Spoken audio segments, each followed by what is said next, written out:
हमारे पास क्वेश्चन है यहाँ पर for bacterial growth a single cell elongate in size before it divide in two in a process called binary fission during cell growth. कहने का मतलब है कि जब बैक्टीरिया ग्रोथ करता है, ठीक है, सेल डिवीजन के दौरान उसकी सेल में ग्रोथ होती है, ठीक है, जब वो डिवाइड होता है उससे पहले, ठीक है, बाइनरी फिजन जो प्रोसीजर होता है उस प्रोसेस के अंदर जो बैक्टीरिया डिवाइड होने से पहले एलोंगेट होता है, ठीक है, ये एक प्रकार की ग्रोथ होती है। तो उस ग्रोथ के दौरान क्या होता है, ड्यूरिंग सेल ग्रोथ, इस ग्रोथ के दौरान क्या होता है। अब देखते हैं कैसे जो है बैक्टीरिया अपनी ग्रोथ जो है वो शो करता है। देखिए यहाँ पर शुरुआत में जो बैक्टीरिया होता है वो इस तरह से होता है, ठीक है, इसका जो न्यूक्लियस होता है वो सबसे पहले क्या होता है, यहाँ पर सर्कुलेट होता है। इसके बाद में ये जो न्यूक्लियस होता है ये एलोंगेट होना शुरू होता है पहले, ठीक है, इस तरह से लंबा हो जाता है। बाद में ये जो बैक्टीरियल सेल होती है, ये बैक्टीरियल सेल भी जो है इस तरह से एलोंगेटेड होती है, अपनी लंबाई में वृद्धि करती है, ठीक है। इसके साथ साथ ये इसका जो न्यूक्लियस होता है ये भी बढ़ता जाता है, ठीक है, ये इस तरीके से यहाँ पर इस तरह से ग्रोथ करती है और इसके साथ ये न्यूक्लियस जो होता है ये भी बढ़ता जाता है, ठीक है। अब धीरे धीरे क्या होता है, इसके बीच में एक खांच बनती है, यहाँ पर इस तरीके से खांच बनती है, ठीक है, जिसे बोला जाता है फर्रो।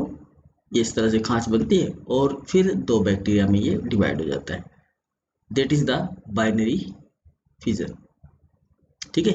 ये एक प्रकार का बाइनरी फिजन प्रोसीजर है जो बैक्टीरिया के अंदर देखने को मिलता है और यहाँ पर जो है बैक्टीरिया का जो न्यूक्लियोइड होता है वो इस तरह से डिवाइड हो जाता है, ठीक है। अब यहाँ पर हमसे क्वेश्चन ये पूछा गया है कि इस प्रोसेस के दौरान ये जो ग्रोथ हो रही है, मतलब ये जो एलोंगेशन हो रहा है, इसके अंदर ऐसा क्या होता है, ठीक है। तो देखो ये जो यहाँ पर जो इसकी सेल वॉल होती है, ये बैक्टीरिया की जो सेल वॉल होती है, ये सेल वॉल बनी होती है किसकी, पेप्टिडोग्लाइकेन की। किसकी बनी होती है, ये पेप्टिडोग्लाइकेन की। ये जो सेल वॉल है यहाँ पर ये बनी होती है पेप्टिडोग्लाइकेन की, ठीक है। तो यहाँ पर ये हमसे जो स्टेटमेंट दिए गए हैं, 4 स्टेटमेंट दिए गए हैं यहाँ पर, कि ये जो पेप्टिडोग्लाइकेन की सेल वॉल है इससे रिलेटेड यहाँ पर हमारे पास में स्टेटमेंट है, ठीक है।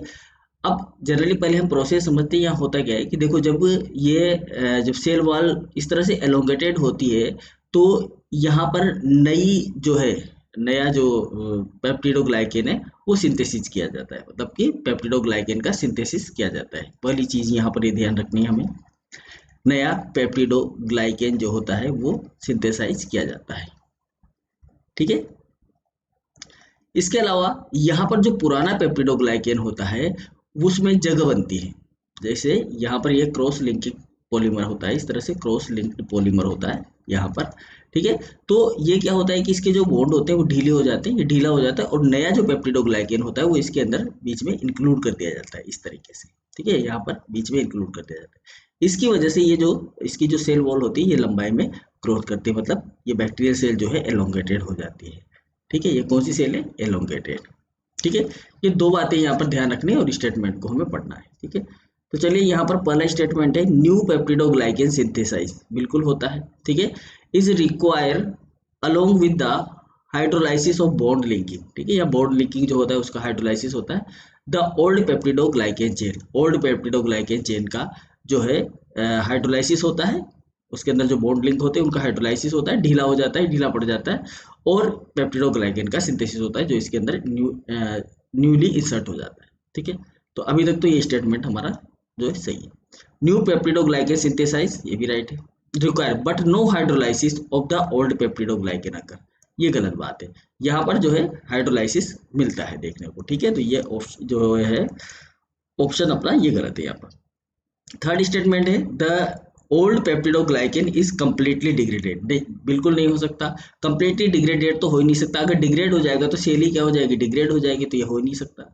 New synthesised peptidoglycan is utilize, ठीक है, नया सिंथेसाइज पेप्टिडोग्लाइकेन जो है वो यूटिलाइज किया जाता है to deposit a new layer के रूप में, ये कह रहा है of the peptidoglycan in the cell wall, जी गलत बात है, ये नई लेयर यहाँ पर बनती ही नहीं है, नई लेयर नहीं बनती है, जो लेयर होती है पुरानी, इस पुरानी लेयर के अंदर ही जो है नया बनने वाला जो पेप्टिडोग्लाइकेन है उसको यहाँ पर इंसर्ट कर दिया जाता है। तो इसमें स्टेटमेंट जो है वो फर्स्ट राइट है यहाँ पर बैक्टीरिया की ग्रोथ से रिलेटेड। तो यहाँ पर नया पेप्टिडोग्लाइकेन सिंथेसाइज किया जाता है और ये जो पुराना पेप्टिडोग्लाइकेन होता है उसमें जो बॉन्ड लिंकिंग होता है वो क्या होता है, वहां पर उसका हाइड्रोलाइसिस होता है और उसकी जगह पर नया पेप्टिडोग्लाइकन उसके अंदर इंसर्ट कर दिया जाता है। जैसे उसके अंदर जो जगह बनती है, यहाँ जो क्रॉस लिंकिंग पॉलीमर है इसके अंदर जगह बनती है, तो नया यहाँ पर सिंथेसाइज वो इंसर्ट कर दिया जाता है। तो इसका आंसर हो जाएगा फर्स्ट।